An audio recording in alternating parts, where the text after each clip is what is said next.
അടിപൊളി. നമുക്കിഷ്ടമായി, ഇനി എന്ത് വേണമല്ലേ. പൊതുവെ ഞാൻ സോയിനെ കൊണ്ടാണ് കേട്ടോ അഭിപ്രായം പറയിക്കില്ല. ഇന്നെന്തോ ആ സമയപ്പത്തിന് മൂപ്പര് ഉറങ്ങി വിട്ടു കൊടുക്കുക. ഞാൻ ഇമ്മനെ പിടിച്ചിരുത്തി അഭിപ്രായം പറയിച്ച്. ഇമ്മക്ക് പൊതുവേ ഞാൻ പറഞ്ഞ മുന്നിലേക്ക് വരാൻ വലിയ താല്പര്യം ഇല്ലെങ്കിലും ഞാൻ പറഞ്ഞു ഫേസ് വേണ്ട വോയിസ് മതി അപ്പോൾ ഓക്കെ എന്ന് പറഞ്ഞിട്ട് വന്നതാണ് ആള്. ആർക്കും നല്ല ഇഷ്ടപ്പെട്ടു. അബുദാബിയിലായിരിക്കുന്ന സമയത്ത് എനിക്കും ഹസ്ബൻഡിനും ഒരുപോലെ ഇഷ്ടപ്പെട്ടിട്ടുള്ള ഒരു ഉഴുന്നുവടൻ്റെ റെസിപ്പിയാണ്. പിന്നെ ഇത് എൻ്റെ റെസിപ്പി അല്ല കേട്ടോ, ഞാൻ യൂട്യൂബ് നോക്കിയിട്ട് ഉണ്ടാക്കിയതാണ്. സംഭവം കൊള്ളാമെന്ന് തോന്നിയതുകൊണ്ട് നിങ്ങൾക്കും കൂടെ ഷെയർ ചെയ്തെന്നുള്ളൂ. സോക്ക് ചെയ്ത് വെച്ചിട്ടുള്ള ഉഴുന്ന് അരച്ച് കുറച്ച് അരിപ്പൊടിയും കൂടെ ചേർത്തിട്ട് ഒരു 6-7 മണിക്കൂർ ഫെർമെൻറ്റ് ചെയ്യാൻ വെക്കണം. പിന്നെ അരിക്കുമ്പോൾ വെള്ളം കൂടി പോകാതിരിക്കാൻ പ്രത്യേകം ശ്രദ്ധിക്കണം. വെള്ളം കൂടിപ്പോയാൽ എല്ലാം കയ്യിൽ നിന്ന് പോകും.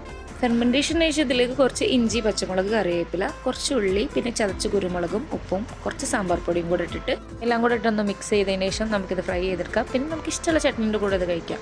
അടിപൊളി.